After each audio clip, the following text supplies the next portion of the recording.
Sa hinaba-haba ng gastos, sa wakas ay tatayo na si Sexy. Project Sexy Episode 8, let's go! Ilang linggo ko ring inipon ng mga pyesa. Hanap ng babagay sa build. Mixed emotions sa totoo lang. Excited kasi sa wakas ay mabubuo na ang bago kong bisikleta. Sa kabilang banda, kabado rin na baka ma-disappoint yung 10 taong laging nanunood ng seryeng to. Itayo na yan, brother. Yan, yung batang makulit na yan ang tutulong sa akin. Kung taga-subaybay kayo ni Anli Ahon, malamang kilala nyo na to. Siya si Jim, aka Tagalog Racing. Bike enthusiast, kumakarera. Hindi lang basta kumakarera, totol.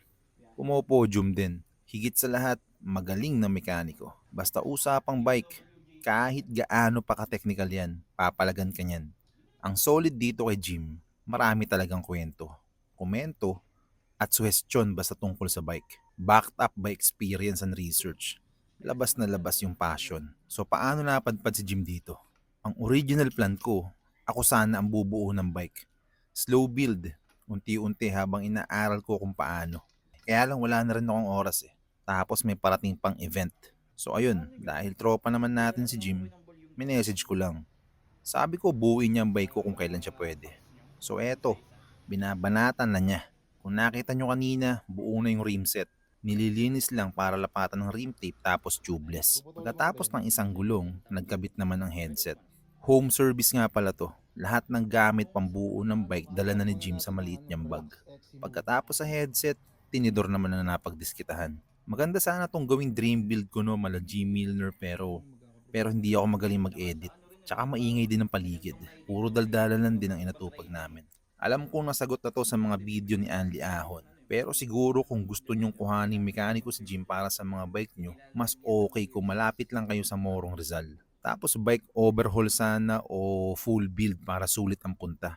Pag nakita mo kung paano bumuo ng bike to, hindi ka talaga manghihinayang magbigay ng tip. Ako, naglaan talaga ako ng oras para sa araw na to. Gusto ko rin kasing makikitang binubuo. Kinakabit ang bawat pyesa ng bike. Para kung may tanong man ako, pwede kong itanong agad. Binanatan ulit yung wheelset. Yan.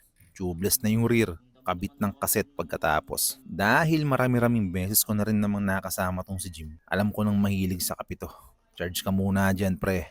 Masyado atang malakas yung kape. Biglang napapukpok sa paglalak ng center lock rotor. Pagkatapos mamukpok, tinapos na rin ang front wheel. Ipinorma na ang gulong sa frame. Tapos setup ng cockpit. Madalas na bukang bibig ni Jim dito, halos tapos na raw to at mabilis na lang itayo kasi buo na yung rim set. Yun lang naman daw ang magpapatagal sana. Inilagay na nga ang RD, tapos forma ng brake caliper. Sumunod yung shifter, tapos brake lever, then yung hose. Dire-diretso na nga at parang bumibilis na lalo ang pagbuo. Sa mga punto na to, lalo ko tuloy na pagtanto na kung ako ang babanat nito, malamang abutin ako ng halos isang araw. Pagkatapos sukatin at putulan ang hose, pinorma na rin at kinabit. Hindi masyadong documented ang buong proseso dahil mahirap mag-video pero eto na nga nakasalpak na ang crankset. Lumusot na rin ang kable para ikabit sa RD. Yung kadena sinukat na rin. At eto na nga at pinuputulan na para swak na swak. Itong mga ganitong galawan pa lang alam na alam mong 1,000 beses na tong ginawa ni Jim sa buhay mekaniko niya. Basic na lang. Kabisadong kabisado na. Eto nga at pwede nang padyakin. Aandar na, ika nga. Meron palang napansin si Jim doon sa adapter na nakakabit sa rear caliper. Medyo mataas daw o makapal at hindi maganda ang kagat ng pad sa rotor. Bilang remedyo, hiniram namin yung grinder na airpat para nipisan ng konti. Suabing suabe ka talaga boy. Malayong malayo ang mechanic skill nitong si Jim sa mga normal na mekaniko sa mga shop na ang gusto lang ay kumita. Nasabi ko na ata to kanina pero iba talaga kapag rider din at enthusiast. Balik tayo sa kabitan. Eto na nga yung Shimano pedals natin. Pinutulan na rin yung handlebar sa gusto kong haba. 740mm lang ang haba nito. Sakto lang sa XC. Tapos wabi lang din pang singit sa mga puno at mga sasakyan sa traffic. Yung lagaring bakal dito, dala na Jim yan. Mas prefer daw talaga niyang lagariin kaysa gamitan ng pipe cutter. Nakalimutan ko na lang yung dahilan na sinabi niya. May tool din naman siyang gamit para i-guide yung lagari. Kahit ano namang gamitin, kailangan mo pa rin gamitan ng kikil para kuminis. So bali pagkatapos sa handlebar, yung steerer tube naman na nakatikim din ng lagari. Medyo ma-effort nga lang talaga. Yun lang siguro yung disadvantage nito sa 5 cutter. 6 footer ko kaya sagad na sa minimum insert yung seat post. Baka lang kasi magtaka kayo kung bakit sobrang haba. Sa mga huling bahagi ng build, setup na lang. May pa-torque wrench pa. Dito pa lang alam mo na talagang matinong mekaniko. Ayun no, buo na tol.